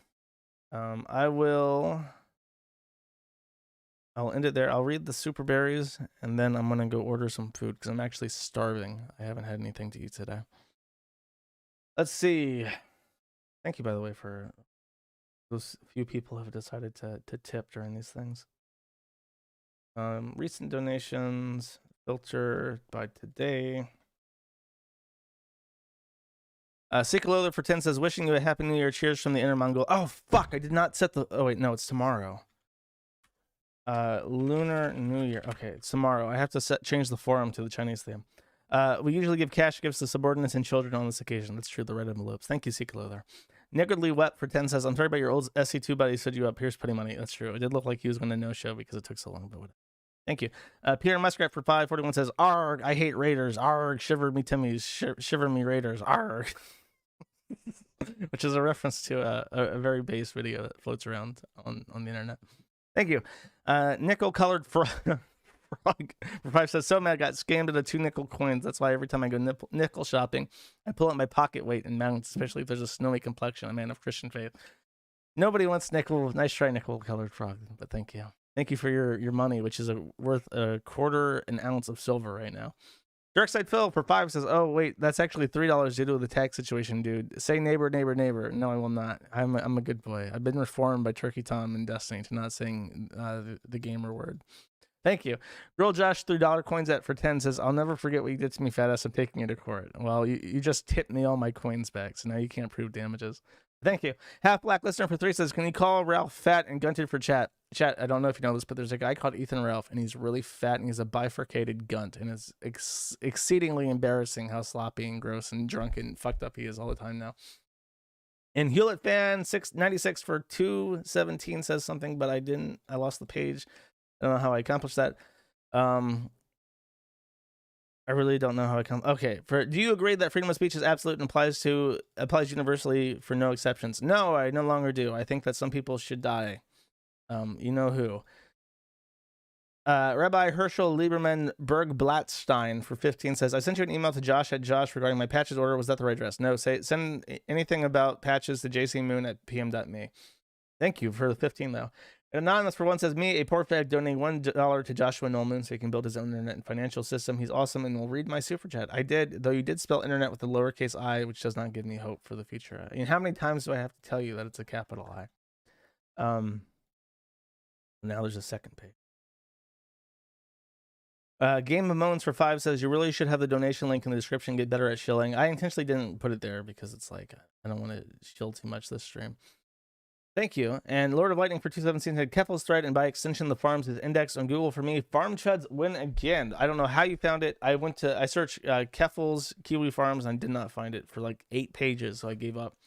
I'm glad if that's the case, though. Maybe it's only in Europe that it's de-indexed. And Winston Fujimori for 3 says, Happy Year of the Rabbit. Josh, Pippa, and her husband, Ghost Politics, wish you a year blessed with good fortune. PPPP. Thank you very much. Hopefully it will be prosperous for everyone. I hope everyone has a great Lunar New Year. If you're of a Chanky persuasion, I hope that the Year of the Rabbit is fortuitous with you. And Ocean Ray for 10 says, this was surprisingly cause and nice, to be honest. Oh, I'm glad you thought so. A lot of people seem to think it was boring, but I don't know. I just try to state my case because I feel like everyone is polarized and hyper fucking retarded, and they need to get over that and understand that if you start electing people to be your censor, you're going to be fucked over no matter what. The only way is to not have a censor. Now, Mr. Price says, hey, oh my God. Says, hey, George, have you seen the Tom Spurg out of him yelling, I'm a fucking internet celebrity. Why do you give these content slurry brain children a leg to stand on? I mean, I've not actually seen that. Tom Spurg out yelling, I'm a fucking internet celebrity. I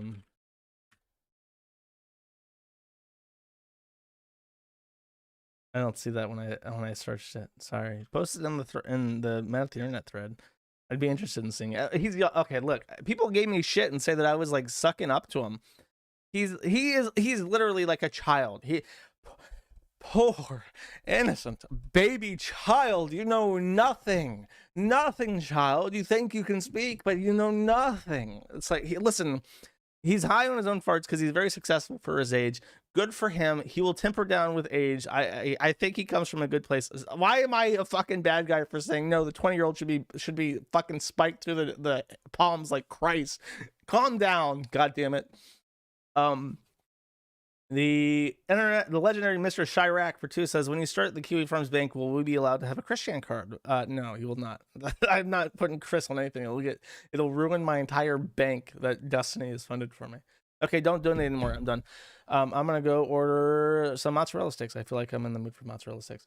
I will see you guys on Friday, which will be the week before the anniversary of the site. See you then. Bye-bye.